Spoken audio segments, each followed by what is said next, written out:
हैं कि फाउंडेशन आखिर बनता कैसे और कैसे पता चले कि फाउंडेशन जो है हमारा हाई कवरेज है, मीडियम कवरेज है, और किस तरह से पता चलेगा ये सब कुछ। सबसे पहले आप ये स्क्रीनशॉट ले लें, ठीक है। बहुत सारी जो है मेरी बहनें कहती हैं कि हमें समझ नहीं आया, प्लीज़ सही से दिखा दिया करें, तो ये देखें स्क्रीनशॉट आप ले लें। अब फाउंडेशन होता है ना, फाउंडेशन हो बेस हो, तो दो चीज़ों को मिला के बनता है, ठीक है। फाउंडेशन दो चीज़ों को मिला के बनता है। अब वो दो चीज़ें कौन सी हैं? एक है पिगमेंट, दूसरा है फिलर्स। अब पिगमेंट और फिलर्स क्या है वो मैं आपको डिटेल में बताऊंगी ताकि आप कभी ना भूलें कि किस तरह से जो है फाउंडेशन बनती है। फिलर्स जो होते हैं ना, बेस के अंदर मौजूद ऑयल, वाटर या मॉइस्चराइज़र या वैक्स को कहा जाता है, ठीक है। जैसे हम लगाते हैं फेस पे, हम जैसे लगाते हैं तो वो ब्लेंड होती है, तो उसके अंदर ऑयल या वाटर या मॉइस्चराइज़र या वैक्स कुछ तो होगा जिसके साथ वो बनी है। उसके बाद पिगमेंट मेकअप की जुबान में कलर को कहा जाता है, ठीक है। कि आप पूछे ना तुम्हारा आई शेडो कितना पिगमेंटेड है, यानी कितना कलरफुल है, तो पिगमेंट जो होता है, जो बेस का शेड होता है ना, कलर हमें जो दिख रहा होता है उसको कहते हैं, ठीक है। के तौर पे 60% फिलर होगा किसी फाउंडेशन के अंदर। फिलर का मतलब है उसके अंदर मौजूद ऑयल या फिर वाटर या फिर मॉइस्चराइज़र या फिर वैक्स, ठीक है।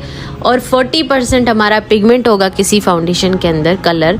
तो हमारा फाउंडेशन जो होगा ना वो नॉर्मल कवरेज होगा। वो फाउंडेशन जो है ना बहुत बेस्ट रहेगा किसके लिए? ड्राई स्किन वालों के लिए, क्योंकि इसके अंदर ज़्यादा जो मात्रा होगी, ज़्यादा जो क्वांटिटी होगी वो फिलर्स की होगी, यानी ऑयल की होगी या फिर वाटर होगा उसके अंदर। वो तरीका मैं आपको बताती हूँ, ठीक है। उसके बाद अगर 60% पिगमेंट हुआ और 40% फिलर हुआ तो फाउंडेशन जो होगी वो हाई कवरेज बनेगी, क्योंकि इसके अंदर पिगमेंट बहुत ज़्यादा है, ठीक है। पिगमेंट जिस के अंदर ज़्यादा होगा, फाउंडेशन के अंदर होगा, वो ड्राइंग होगा, ठीक है। मिसाल के तौर पे 80% पिगमेंट है किसी फाउंडेशन के अंदर और 20% फिलर है, तो फाउंडेशन HD कवरेज होगी। पर वो क्या होगी? ऑयली स्किन वालों के लिए सही रहेगी, लेकिन ड्राई स्किन वालों के लिए बिल्कुल अच्छी नहीं रहेगी, और वो बहुत ही हार्ड होगी ब्लेंड करने में। अक्सर क्रीम बेस्ड जो फाउंडेशंस होती हैं, जैसे क्रायोन टी स्टिक, ब्लेंड करने में थोड़ा सा होती है ना उलझन। क्यों? क्योंकि उनके अंदर बहुत ज़्यादा पिगमेंट होता है। किसी भी फाउंडेशन के अंदर ऑयल होगा, अगर oil plus moisturiser plus pigment, तो वो फाउंडेशन किसके लिए बेस्ट रहेगी? ड्राई स्किन वालों के लिए बेस्ट रहेगी, ठीक है।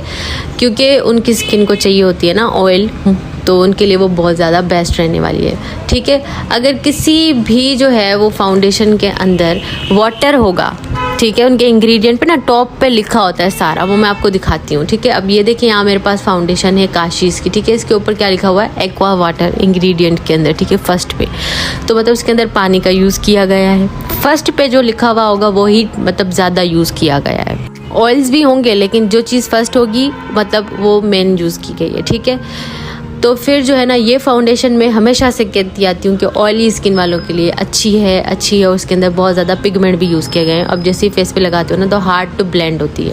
उसके बाद अगर किसी भी फाउंडेशन के अंदर wax plus moisturiser plus pigment use किए गए तो वो जो है ना ऑल स्किन टाइप के लिए, यानी ये जो है ना वैक्स बेस्ड है फाउंडेशन। ये जो है ना एक्वा कलर है, ये भी वैक्स के साथ ही बनाए जाते हैं, या फिर कोई दूसरी टीवी पेंट स्टिक भी होगी ना, वो भी वैक्स के साथ बहुत सारी बनाई जाती हैं।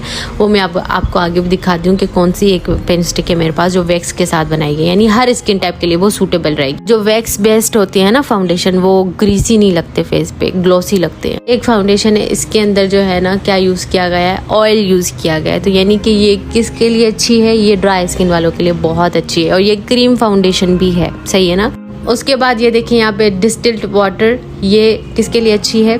ऑयली स्किन वालों के लिए अच्छी है। अब ये इसमें सारे में वैक्स यूज़ किया गया है। ये टीवी पेंट स्टिक है किसकी? ग्लैमरस फेस की, इसमें वैक्स यूज़ किया गया है। फॉर ऑल स्किन टाइप के लिए बेस्ट रहने वाली है। वो पिगमेंट, फिलर्स, इनको मिला के फाउंडेशन बनते हैं। पिगमेंट ज़्यादा होगा तो फाउंडेशन HD कवरेज होगा, फिलर ज़्यादा होगा तो फाउंडेशन मॉइस्चराइजिंग होगा, फेस पे अच्छे से स्मूथली ब्लेंड हो जाएगा।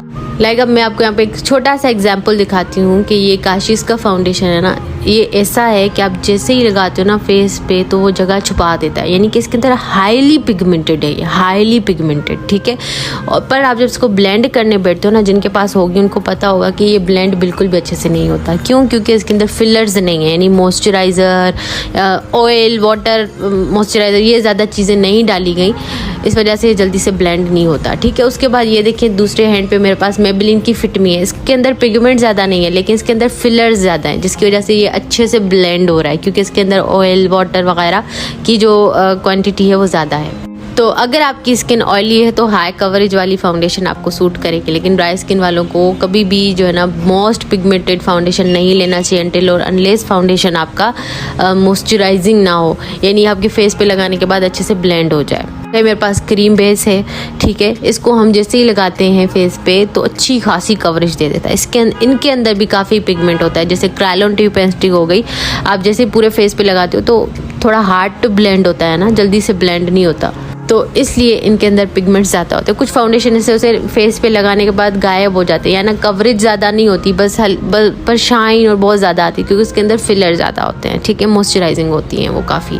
अब ये देखें, ये हमारे साथ मोस्ट पिगमेंटेड फाउंडेशन है जिसके अंदर ज़्यादा पिगमेंट है लेकिन फिलर्स बिल्कुल कम है। तो आई होप आपको समझ आ गया। बात करते हैं फाउंडेशन की टाइप्स की। तो सबसे पहले जो हमारे पास टाइप होता है वो होता है लिक्विड फाउंडेशन। लिक्विड फाउंडेशन में भी अब 2 तरह की वेरिएंट आती हैं, एज आई टोल्ड पहले ही कि एक क्रीमी होता है और दूसरा वाटरी होता है। ये जो है ना क्रीमी है, यानी जिसकी कंसिस्टेंसी थिक हो, आप हाथ पे लगाओगे ना तो आपको महसूस होगा कि थिक है, क्रीमी है, यानी मोटी सी इसकी कंसिस्टेंसी होती है। आप लगाते हो ना फेस पे तो वो बहुत ही अच्छी कवरेज भी देता है, लेकिन वो थिक होता है, क्रीम टाइप होता है, ठीक है। उसके बाद जो होता है ना वो एक होता है वाटरी कंसिस्टेंसी। कुछ लिक्विड फाउंडेशन होते हैं ना बिल्कुल पतले, ठीक है,